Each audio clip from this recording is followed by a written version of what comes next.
नमस्कार। इस वीडियो में मैं आपके सामने इस कथन पर चर्चा करूंगा कि रसखान को रस की खान क्यों कहा जाता है। रसखान कवि कृष्ण मार्गी विशिष्टतम कवियों की गिनती में आते हैं।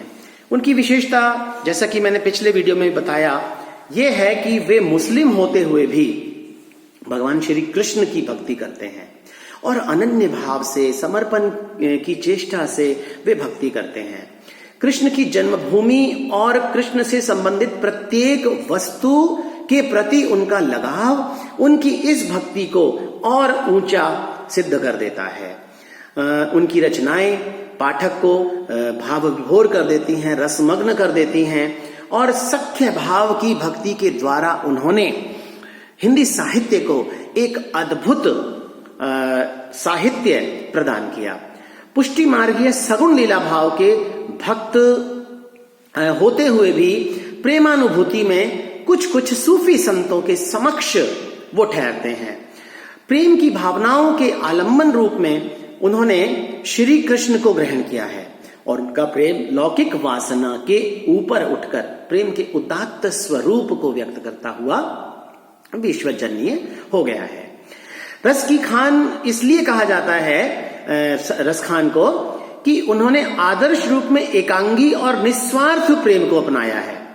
प्रेम के बारे में उनका कथन है कि रसमय स्वाभाविक बिन स्वार्थ अचल महान, सदा एक रस शुद्ध सोई प्रेम रहे रस खान, एक अंगी बिनु कारण ही एक रस सदा समान, गनय प्रिय सर्वस्व जो सोई प्रेम प्रमाण।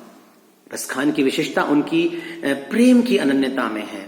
वे अपने प्रिय, अपने आराध्य भगवान श्री कृष्ण की क्रीड़ा भूमि के प्रति अनुराग उत्पन्न रखते हैं। ब्रज के कण कण में जीवन को समाहित कर देना चाहते हैं। वे अपने आप को तभी महान या धन्य मानेंगे जब अगले जन्म में भी उन्हें किसी ना किसी रूप में ब्रज भूमि में ही जन्म मिले। कहते भी हैं कि मानुष हो तो वही रस खान, बसो ब्रज गोकुल गांव के ग्वारन, पाहन हो तो वह गिरी को जो कियो हरि छत्र पुरंदर धारण। रसखान सौंदर्य और प्रेम के समर्थक कवि दिखाई पड़ते हैं। उनके कृष्ण प्रेम का एक आधार कृष्ण का सौंदर्य रहा। सौंदर्य प्रेमी होते हुए और संयोग को ही प्रेम का प्रधान अंग मानने वाले रसखान की कविता में कहीं भी अश्लीलता या अमर्यादा कहीं दिखाई नहीं पड़ती।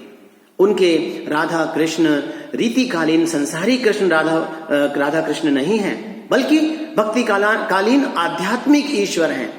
रसखान की कविता में प्रेम की प्रधानता होने के कारण उनकी कविता का प्रधान रस श्रृंगार माना गया है।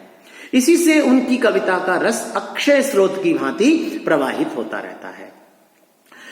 एक संयोग श्रृंगार का देखिए बहुत खूबसूरत उदाहरण मैं आपके सामने रखता हूं। वह नंद को छोरो छैल अली अब तो अति ही इतरान लग्यो, नित घाटन बाटन कुंजन में मोहि देखत ही नियरान लग्यो, रसखानी बखान कहा करिए तकी सैननी सोम सुकान लग्यो, तिरछी बरछी सममारत है दृगबान कमान सुकान लग्यो। ऐसा नहीं है कि रसखान ने रसिकता के लिए संयम और मर्यादा का त्याग कर दिया हो, लेकिन बड़ी उदारवादी दृष्टिकोण से नायक और नायिका का जो स्वाभाविक प्रेम जनित वर्णन वो करते हैं, जितना वो कर सकते थे उसे वे कर पाए हैं। और उनके निरूपण के अवसर में भी चाहे वे रसिकता के कारण ही चूके नहीं हैं। देखिए कि जानत है जिय की रसखानी सुकाहे को ऐहिक बात गढ़े हों, गोरस के मिस जो रस चाहत सो रस कानु जो नय को न पाए हों। प्रेम और श्रृंगार रसिकता के प्रमुख कारक तत्व हैं। रसखान की कविता में इन्हें पर्याप्त महत्व मिला। राधा और कृष्ण को नायक नायिका के रूप में अपनाकर अनेक श्रृंगार संबंधी चित्र वे उकेरते हैं। गोपियों के संग कृष्ण के रास, उनकी लीलाएं, रास लीलाएं और काम क्रीड़ा के भी मनोरंजक चित्र वे प्रस्तुत करते हैं। श्रृंगार वर्णन के निरूपण में क्या रस की अनुभूति नहीं होती? निश्चय रूप में होती है। कृष्ण के रूप श्रृंगार के सौंदर्यमयी चित्रण में वे इतने खूबसूरत वर्णन करते हैं जो देखते ही बनते हैं। जैसे सोहत है चंदला सिर मोर को तैसी ये सुंदर पाग कसी है, तैसी ये गोरज भाल बिराजत, तैसी ही ये बनमाल लसी है। रसखानी बिलोकत बौरी भई, दृग मूंदी गुवाली पुकार हंसी है। खोली री घूंघट खोली कहा, वह मूरति नैनन मांझ बसी है। रसखान अपने प्रेम के माध्यम से ईश्वर प्राप्ति संभव मानते हैं। इतना ही नहीं, वे प्रेम को हरि का रूप बतलाते हुए कहते हैं कि वास्तव में ये दोनों एक ही रस हैं, एक ही है। जैसे प्रेम हरि को रूप है, त्यों हरि प्रेम स्वरूप। एक होई द्वै यों लसें, जो सूरज अरु धूप। रसखान वात्सल्य रस के रूप में भगवान कृष्ण के बाल रूप का जो वर्णन करते हैं वो भी सरस और मार्मिक है। वात्सल्य के वर्णन में हृदय की कोमलता और भावों की मार्मिकता का वे खास ध्यान रखते हैं। उनके आराध्य कृष्ण के प्रति न केवल मां यशोदा का वात्सल्य उमड़ता है, अपितु अन्य महिलाओं की ममता भी वे उसी प्रकार से व्यक्त करते हैं जैसी वे यशोदा की करते हैं। बाकी जियो जुग लाख करोड़, जसोमती को सुख जात कहो नहीं। तेल लगाई लगाई के अंजन, भौह बनाई बनाई डिठो नहीं। अन्य कवियों के भांति रसखान अपनी कविता में स्वस्थ प्रेम के रूप का चित्रण करते हैं। प्रेम उनकी दृष्टि में हृदय की सबसे उदात्त भावना है और शुद्ध और वास्तविक प्रेम वे उसे मानते हैं जिसमें बिना कारण ही सहज आकर्षण हो।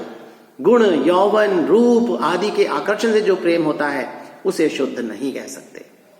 पुत्र आदि के प्रति किया गया प्रेम स्वाभाविक और सच्चा नहीं है। वास्तव में प्रेम भगवान का ही दूसरा नाम है। इसी भावधारा में बहकर वे प्रेम का सांगोपांग चित्रण करते हैं कि आज गई हुति भोर ही हो, रसखानी रही वही नंद के भौ नहीं। बाकी जियो जुग लाख करोड़, जसोमती को सुख जात कहो नहीं। तेल लगाई के अंजन, भौहें बनाई बनाई बनाई दिथो नहीं। डाली हमेल निहार निहारत, बारत जो पुचकारत छो नहीं। कृष्ण के सौंदर्य का वर्णन वे बहुत आकर्षण युक्त शब्दों में करते हैं। कृष्ण के नेत्र विशाल हैं, कानों तक खींचे हुए हैं, केश मुख पर लहराते रहते हैं। सुंदर शोभा की कांति चारों ओर बिखरती है, करोड़ों प्रकार के खेल दिखाती है। और वास्तविकता यह है कि उसकी शोभा झुक झुक कर, झूम झूम कर, अमृत को चूम कर चंद्रमा की चांदनी को चुराने वाली है। देखिए रसखान के ही शब्दों में, दृग इने खिंचे रहे कानन, लौ लट आनन पे लहराई रही। छकी छैल छबीली छटा महराए के, कौतुक कोटि दिखाई रही। झुक झूमि झमाकनी भूमि, अभी चही चंदन चंद चुराए रही। मन भाए रही रसखानी, महाछवि मोहन की तरसाए रही। इस प्रकार हम देखते हैं कि कृष्ण का सौंदर्य हो, चाहे कृष्ण के प्रेम संबंधी वर्णन हो, कृष्ण के संयोग श्रृंगार के वर्णन हो, गोपियों का सौंदर्य हो, गोपियों की कृष्ण के प्रति अटूट प्रेमाभिव्यक्ति हो, जो भी क्षण, जो भी चित्र रसखान अपने काव्य में खींचते हैं वे अद्भुत हैं और रस की खान है। पाठक और श्रोता इन छंदों को पढ़कर, सुनकर एक अद्भुत आनंद की प्राप्ति कर पाता है। और इसीलिए यदि यह कहा जाए कि रसखान रस की खान है तो इसमें कहीं कोई अतिशयोक्ति नहीं है। धन्यवाद।